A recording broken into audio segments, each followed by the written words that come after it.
До 8 часот ќе го поздравиме нашиот следен гостин соговорник, редовен професор по метеорологија на Институтот за физика при Природно-математичкиот факултет, професор доктор Владимир Спиридонов е наш соговорник утрово. Професоре, добро утро и добре ни дојдовте.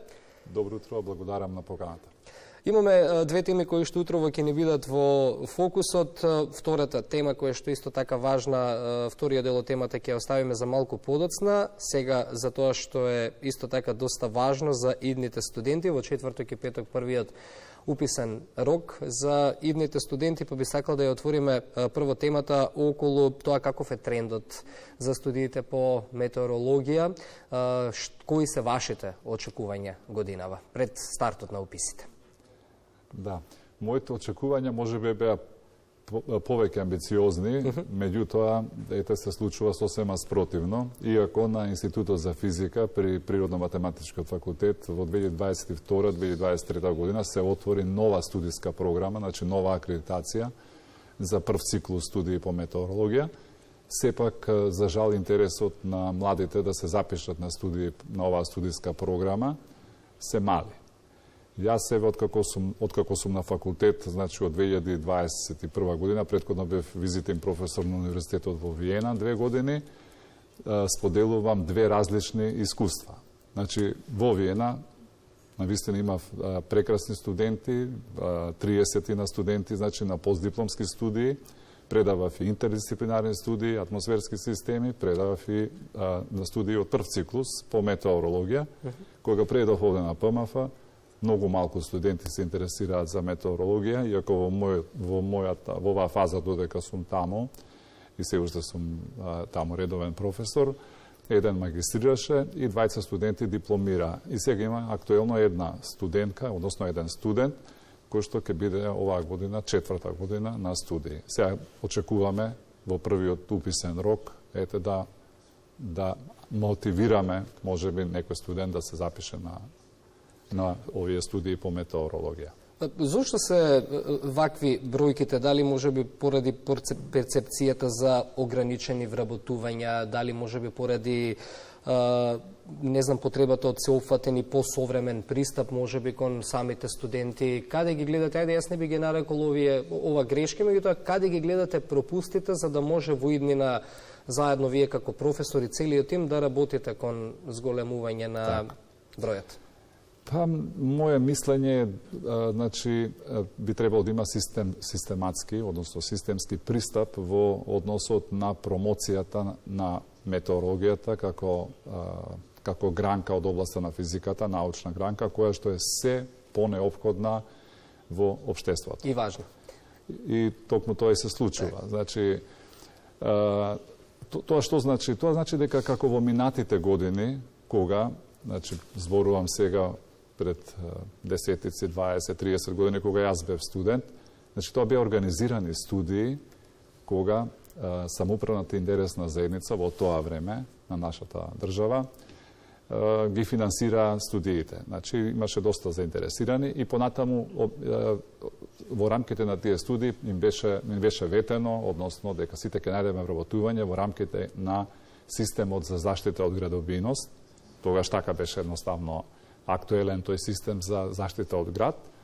И навистина многу млади се мотивира и се запиша. Потоа имаш уште една генерација на млади студенти, кога имавме визитинг професори од Белградскиот универзитет и со помош на наши, значи исто професори, наши кадри, заврши уште една серија на студенти. Меѓутоа, како одменуваше времето, се помалку, значи, се намалуваше интересот за студии по метеорологија.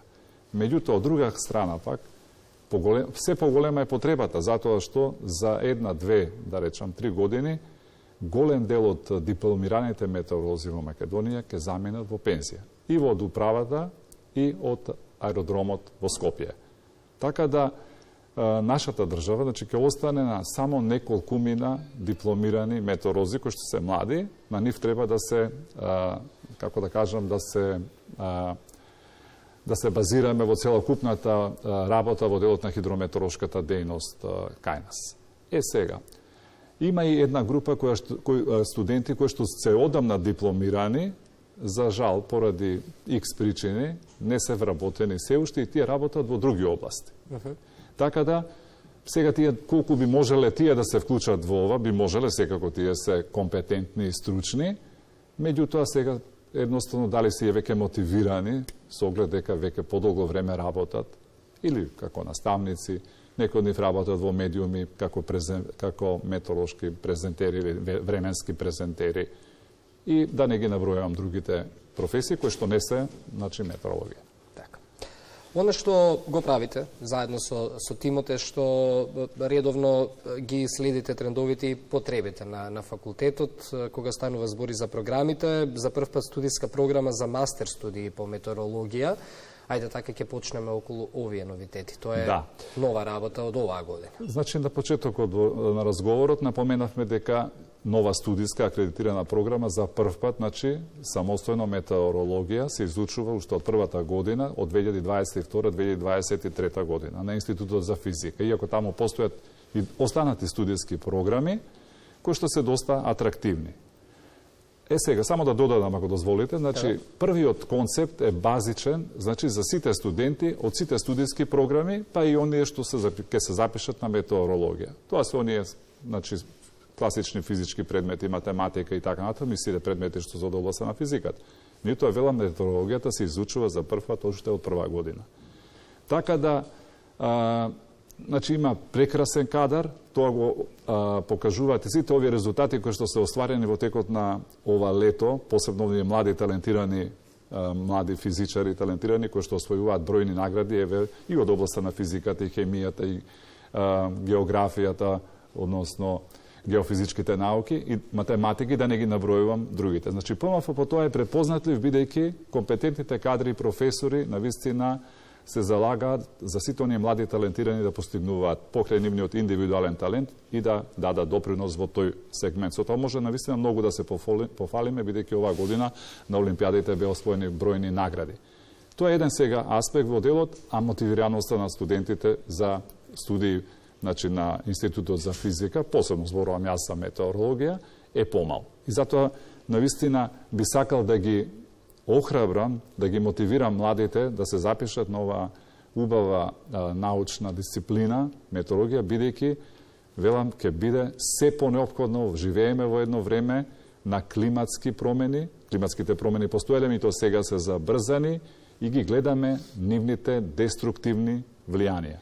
Целата влада, сите институции се заложуваат, односно се справуваат со овие климатски промени, кои што се рефлектираат на различен начин во нашиот општествен, економски, социјален и живот. Сега, исто така, од оваа година, за сите оние што се сакаат да се запишат на после дипломски студии, односно втор циклус студии или мастер, значи добивме нова акредитација за мастер програма, значи втор циклус од областа физика на атмосфера, метеорологија. Овие студии трајат една година, 2 семестри, има 3 базични предмети, односно тоа се специјални поглавја од современи наблюдувања и мерења на планетата. Понатаму вториот е физика на атмосфера, значи оние специјални поглавја од областа на физика на атмосфера, и третиот основен концепт е моделирање на атмосферата и нумеричка прогноза на времето, значи како основни поглавја од таа област. И понатаму има студентот, кандидатот, 2 изборни предмети и магистерска работа. Така да за една година кандидатот, ако е од областа на техничките или природно-математички науки, може да конкурира, ќе се добие со оваа титула мастер, значи магистер по науки, значи физика на атмосфера, метеорологија. Ете уште еден допринос на Институтот за физика, на Природно-математичкиот факултет, за сите оние заинтересирани кои што сакаат да го надградат своето знаење, бидејќи овие студии се навистина интердисциплинарни, современи, со наши кадри и вклучувајќи и професор од Финки, значи во делот на нумерички методи, модели и нумерички симулации. Така. Секогаш се интересни темите поврзани со времето, приликите, климатските промени. Би сакал овој дел да го заокружиме од разговорот, бидејќи имаме уште 3 минути до 8 часот до вестите. Накратко да споменеме и за развивањето на апликацијата за пожари. Например, еден од сегментите што би сакал да го класифицирам и како поддршка, што ете студентите на овој начин и преку оваа работа, лично со вас како професори, ја добиваат. Зашто станува збор и колку сите овие работи и проекти, што исто така ги правите, се значајни за привлекување на студенти? Иако сум јас сам на институтот од областа на метеорологија, голема поддршка добивам од колегите од областа на физика. Она што јас го практикувам, бидејќи метеорологијата нема лабораторија, лабораторијата за метеорологијата е атмосферата, меѓутоа и мерењата, сите оние податоци што добиваат од мерењата, тоа е таа лабораторија, погледот во атмосферата, во атмосферските појави и процеси и така натаму. Оној концепт што јас го практикувам, тој е современ концепт, е таа дигитална метеорологија, односно современа, каде што се применува компјутерската наука, компјутерските техники во моделирање и симулирање на атмосферските процеси и нумеричка прогноза на времето. Така да тоа е многу атрактивно за студентите, ние тоа го воведуваме и во основниот курс, значи во основниот концепт, некаде по изучувањето на предметот динамичка метеорологија, понатаму 7 и 8 септември, 7 и 8 семестар, се извинувам, се ближи.